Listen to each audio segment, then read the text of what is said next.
Hey guys, what's up? So in my last video, I wrapped up the third and final video in my big three progression, and bench, squat, and deadlift. And well, even though I generally shoot for an entertainment kind of information video, I hope to be more informative and hopefully helpful as possible. So hopefully that did any of you guys any good. Hopefully you're all healthy and feeling good. And with that, since I use, powerlifting as my therapy in life, there's, in general, in the gym, there's this stigma about, and people wonder, well, because the more and more you get into training, the more that you look into certain things, such as accessories. What kind of accessories am I speaking about? Straps, for one. So, straps look like this, fairly long, depends on the user, I suppose. New style, wrap around the wrist like this. And by the way, when you go to wrap it around the bar, do not do it this way, because then when you go to lift off, it's just going to tug away. Do it like this, wrap under into the bar and then in between the fingers.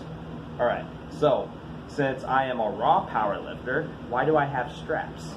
All right. In the beginning, I read up on all these things, tried to get all the information that I could to help me in my journey. But there was one important thing that all of the equipment I'm talking about today, there's one important thing that it all has in common. And that is that I wasn't putting enough faith into myself to get the job done. So that's what the straps are. I'll probably just throw them away after this. I just so happen to have them in my room, so I figured I would just use them for the video. But straps. Are they cheating? And I will ask that question for every one of these. Are they cheating? The thing is, there was two reasons that I do not use straps anymore. First is, in 2017, 3 years ago, I decided to compete. You can't use straps on the platform. You can only use chalk, and chalk is better, by the way. Two. The second reason, and hopefully I don't stir up too much controversy here, it is a bit of a controversial opinion on the subject altogether. Two, that it is indeed cheating, that you're just robbing yourself of natural grip strength, which I agree with. Here's the thing: if someone uses straps and they get a good lift, I'll congratulate them. It's still hard work. It's not, the straps don't make it that much easier. They just take grip out of the equation completely. They take grip out, so you don't have to do that extra work. You just have to focus on the weight itself. Well, it's for that same reason that a lot of us, including myself, will generally, classify that as cheating. Just put on some good old-fashioned shock, guys, and grip that bar and rip it up. You've got it. I know you've got it. How do I know? Because I've got it. I'm one of those guys that always said, no way. And, that's what I said when I was learning how to flip. No way. I learned that. So, self-taught. Come on, guys. Anyway, the straps, if you want to use them, you can. It's like a $10 to $20 investment. Is it worth it? In my opinion, no. Just get some chalk. Go get at any sporting goods store will have a nice big block of it for only $4. It'll last you months and months. So, screw the straps. If you want to use them, you can. I'm not going to get on your case about it. Just go, I know you've got it. No problem. Next one. Wrist wraps. These suckers. Man, they smell horrible from the last time I used them. Wow. Anyway, alright, so here's the deal, guys. Thumb loop around the thumb. Wrap them nice and tight. These are intended for wrist stability when pressing, or even when squatting.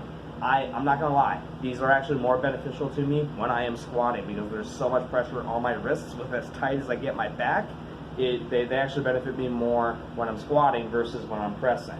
And I actually found that I can actually press more weight without them, so that's why I stopped using them. Do I recommend them? Yes, 100%. Do I think they're cheating? Not remotely. Why? Because they alleviate wrist pain quite a bit. In fact, I was actually quite surprised to find out how much they alleviate wrist pain. But they're basically, it's a big, thick fabric that wraps around the wrist, and it kind of cushions the blow that the weights. I mean, think about that. Heavy barbell, hundreds of pounds going into your wrist like that, that's a lot of pressure. So, and it's kind of an unnatural position for your wrist to be in.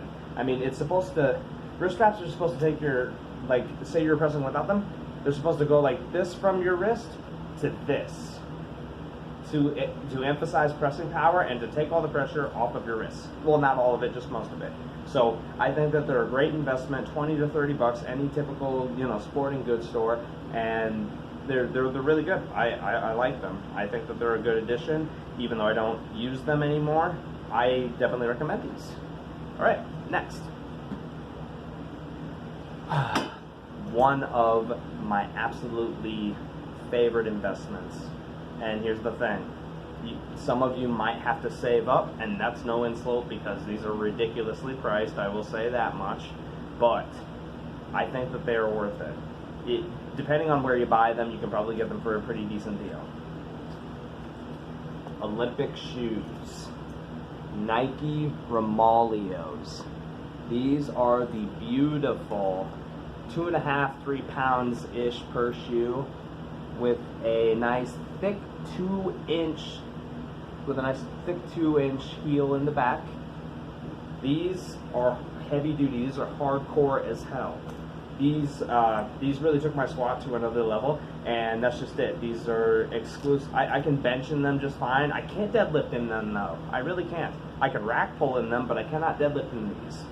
I can bench in them, that's just fine, but these are really primarily for squatting and, well, for Olympic lifting in general. I first saw these used by Matt Ogus and Clarence Kennedy, two phenomenal athletes, and these are beautiful. I love them. They were very beneficial.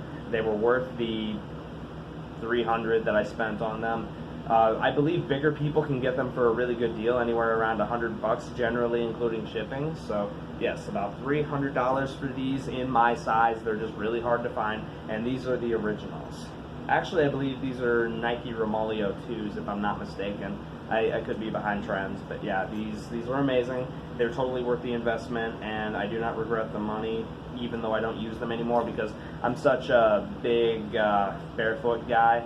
And here's the thing, I won't advocate anyone to do anything, but I will certainly say try it, because you need to find out what works for you. Everyone is so different. But $300 shoes that I don't use anymore, guys, because I found that barefoot works better for me. However, they are definitely worth it. Plenty of people still squat in shoes, still, you know, train in shoes. And the thing is like, you know, those shoes, they're hard to explain, but those sports shoes that have those thick, you know, cushiony soles, like, you should not be squatting in those. If you do, be safe and be careful. They were not meant to be squatted in.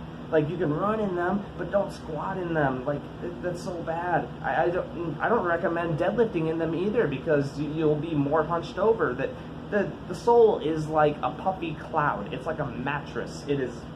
I don't recommend those at all. You're gonna do what you want to do, sure, but if you're watching this video, you're probably watching for my advice, and I definitely don't recommend those. Barefoot training is my favorite, but these are great. These are worth it. Either that or the retro classic flat bottom Converse All-Stars. Those are amazing as well. I have a pair of those. I have to re-glue the sole on every time I use them. That's how beat up they are, but they work. They work. They get results. Definitely worth it, in my opinion. Next one. This one ended up being an absolute surprise for me. And it's because I always wanted to be 100% raw. And here's the thing, I only use it on one lift. It was definitely worth my investment though, because I only spent about 40 bucks on this. But the belt. Frickin' hardcore, heavy duty bodybuilding / powerlifting belt. And this isn't powerlifting exclusive, as you can tell, because if it was, like, this thick part would be the size of the entire belt and it wouldn't just trim down to this. But yes, the belt. The belt, I believe, is quite possibly one of the best investments that I have ever made. exclusively to the fact that it improves posture on basically any lift. When you wrap it around, a lot of people will wear it down here, by the way, but I actually started wearing it up here where I can distend my gut into the belt. Watch. I can distend my gut into the belt, and it pushes up against, giving me that necessary stability. Upright sternum, neutral spine. That is what we're going for here. That is what it does for you. Versus if you weren't wearing a belt and you might go like this a little bit more. So the belt will improve your posture on basically all of the lifts, and it really restricts you, because when you're using it, if you don't use it right, if your form inappropriates, if that's a word, if your form inappropriates, then you're gonna notice. The belt will make you breathe heavy and it will be uncomfortable. But that's why we use it. The belt is great. It's a tremendous investment. I strongly recommend it, and it's a great thing. Do I think that any of the items that I have reviewed so far are cheating? No, not at all. They just simply help you with the basics and the fundamentals of the movements that we are doing to become stronger, guys. Alright, next.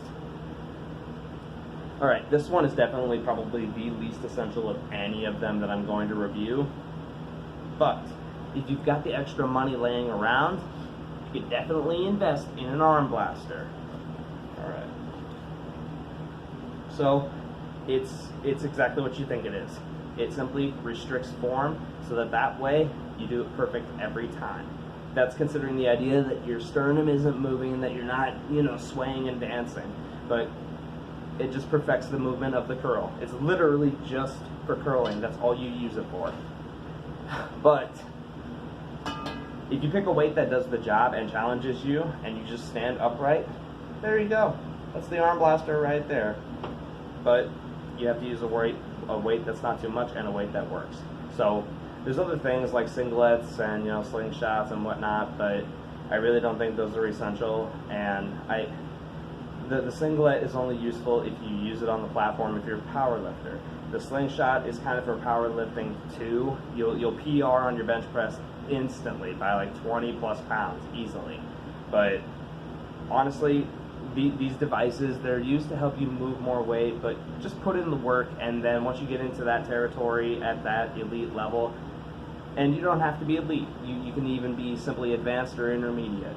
But once you get to that level, you'll figure all the rest of that out. But honestly, I think that every item here, except for the arm blaster, is 100% a great investment and an absolute must. But you're gonna make the choices that you're gonna make. Hopefully it's suitable for what you need, and hopefully everything I let you in on here helps you to make an educated decision to further your training and to get stronger and do it the smart way without getting injured. Thanks, guys.